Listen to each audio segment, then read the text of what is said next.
I am in a camera crisis right now because now that I have a Fuji camera and a Sony camera, I thought I knew what I wanted to do, but I am more confused than before.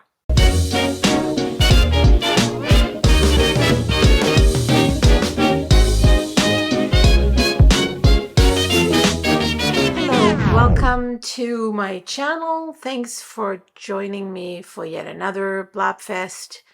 I have really debated with myself and my bank account what my next step is. As you may know, if you are a Sony fan, Wednesday there's going to be an announcement for a new APS-C camera. It's called the Sony Alpha 6700 apparently, and I am waiting for the announcement to consider what my next steps could be. Let's backtrack. So a few weeks ago I decided I don't want to film in 1080p anymore. I want to move up to 4K because I enjoy watching 4K videos. I want to go with the time and record in 4K. The Fuji X100V does not do a good job in it. I mean, it does an excellent job, but it's just struggling so much because after a few minutes it overheats and it shuts down. And the other problem is that because it doesn't have a flippy screen, like it has a flip screen, but not a flip out screen, like a flippy screen, everything is going to be more complicated. You need a monitor, you need this, you need that. And so the Sony cameras offer a lot more advantages when it comes to videography because they've been doing it for longer, I think. And let's backtrack even more. The reasoning for me to stick with an APS-C sensor is because I am a hobbyist. I do this for fun. So throwing thousands of dollars, not just on camera bodies, but also on lenses at the problem just doesn't seem right. If I was a YouTuber with millions of followers, by all means, I'm going to have the best camera gear that there is, like, no question. The full frame is just still too expensive for a regular person to afford. Yes, sure, you can justify it the way you want it. For me, justifying having two camera bodies is already like weird. And the only reason I have two is because I'm not parting with this one because I love it too much. I don't use it anymore because I'm trying to figure out this thing being the Sony ZV-10.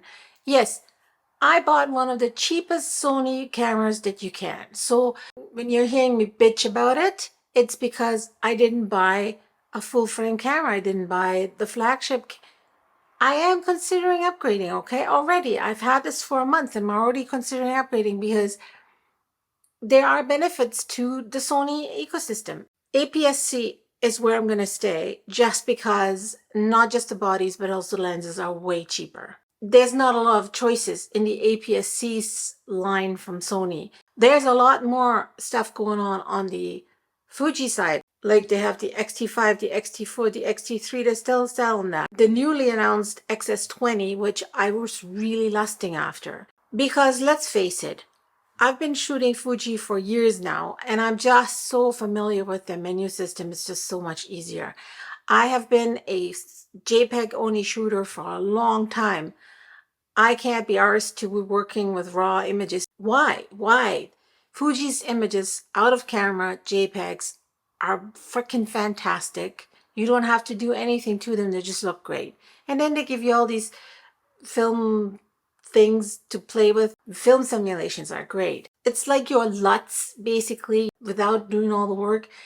You bake in what you want your video to look like when you're done filming. You already know what it looks like. It's already there. You don't have to do anything else. Done.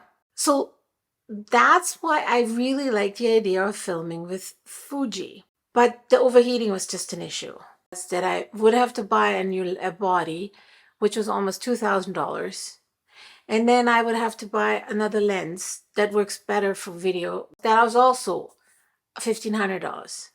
Another reason for me to wanting to stick with the Sony camera system is that Sony cameras, a lot of them, not all of them, but this cheap that ZVE10, for example, does that. Record gyro data with the footage. And then Sony distributes an app for free that will be able to read that information and then stabilize your footage after the fact. I don't know how that works. It works really, really well.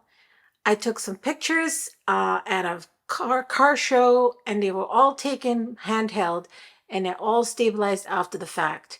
But I didn't use Catalyst Browse. I actually used a different app that's free. It's called Gyroflow or Gyroflow that does the same thing as Catalyst Browse, and it uses a lot less computing power on my MacBook Pro M1. So for me, that's the better option. Plus, it lets me stabilize a whole bunch of clips one after the other. You put them in the queue. While in order to do that on Catalyst Browse, you would have to subscribe to their Pro software. It works better. Again, I'm not a pro. I'm just working with the tools I have. By the way, it's gynecologist, but gyro data? Why is it not gyro data? Or gynecologist? Is it gynecologist? I don't know. I'm not English. Somebody tell me. So I've come to this conclusion that for videography and for my budget, Sony is just the better option. And I haven't looked at Pentax, and I haven't looked at Canon, and I haven't looked at anything else. Don't confuse me even more. Like, it's either Fuji or it's Sony. Fuji wins me over because they have just this fantastic image. Their bodies are nicer. They're simpler. They're more organic. I'm used to working with that. But the focus, the autofocus system on even this cheap ZVE10 is so much better than I could have ever imagined that my thought is now going, well, you can always change the color later, but you can never get the focus right in post-processing. Do I have a point here? I do. Let's sit with that for a minute. I have a point. The next thing that I noticed with the Sony ZVE10 that I really didn't think it would bother me is that it doesn't have a viewfinder. And that is not only a problem when it's sunny outside. The screen on the ZVE10, and here again, it's my fault for buying a cheap camera, is abysmal. It's overexposed, it's grainy. I already have 2 dead pixels on it. If this is the only thing you have to see the picture, it should be better than what it is. Especially at the time this camera was released, there were already way better screens out there. Sony, shame on you. So if you had an electronic viewfinder, you wouldn't have to rely on that crappy screen so much. But if your electronic viewfinder is also crappy, which Sony makes some of those, sadly. How, Sony? Why? We're going to have a problem. So, viewfinders, screens, so much better on the Fuji side. But then again, the cameras are way more expensive. Maybe I should sell the X100V and then just have the XS20. But there's this nagging autofocus system that's troubling. It's good, but it's not as great as even on the cheap Sony. I love this camera with a passion. And this camera it can't do it all. So my next thought was this one. If I like the Sony camera so much for videography, maybe I should invest into a higher end APS-C model, maybe the A6700 that comes out on Wednesday, or it will be announced Wednesday and comes out in August. And then part with the X100V and just stick with the Sony system for everything, even photos, because now the A6700 is going to have a $3 million viewfinder.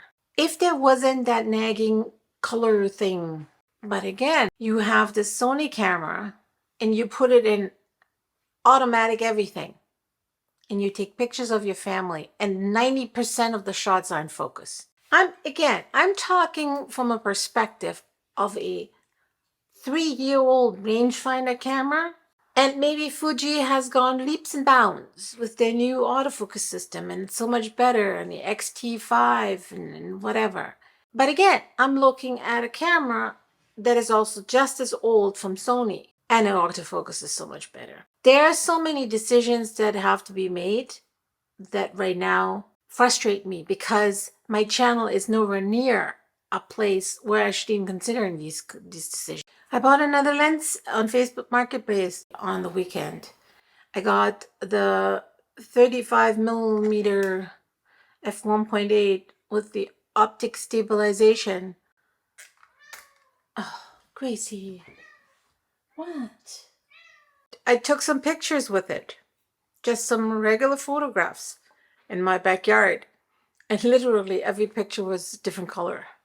And yes, you can always adjust the color in post, but I don't know. Wyatt, no, not you too. I have the brattiest cat in the universe. Pet me now and stop doing whatever you're doing. Pet me now. And when I want a little bit of affection, they're nowhere to be found. Where was I? Yes. So here I'm sitting, really pondering about my life choices. I'm looking at potentially $4,000 to invest in Fuji for an autofocus system that is not 100% secure, and a camera that doesn't have the same manual settings that I enjoy on the X100V. Or I can invest even more money and get an XT5 that doesn't have a flip out screen, so I can't really use it anymore the way I want it. All the while not having any things like this amazing Sony microphone with no cables. Or I'm going to sell this camera. Do you want to buy an X100V? And get myself the newest model on the APS-C side from Sony, if that A6700 has a flip out screen, which I don't think it will have. FX30 has a flip out screen, but again, no viewfinder. So, oh, maybe I should switch to Canon.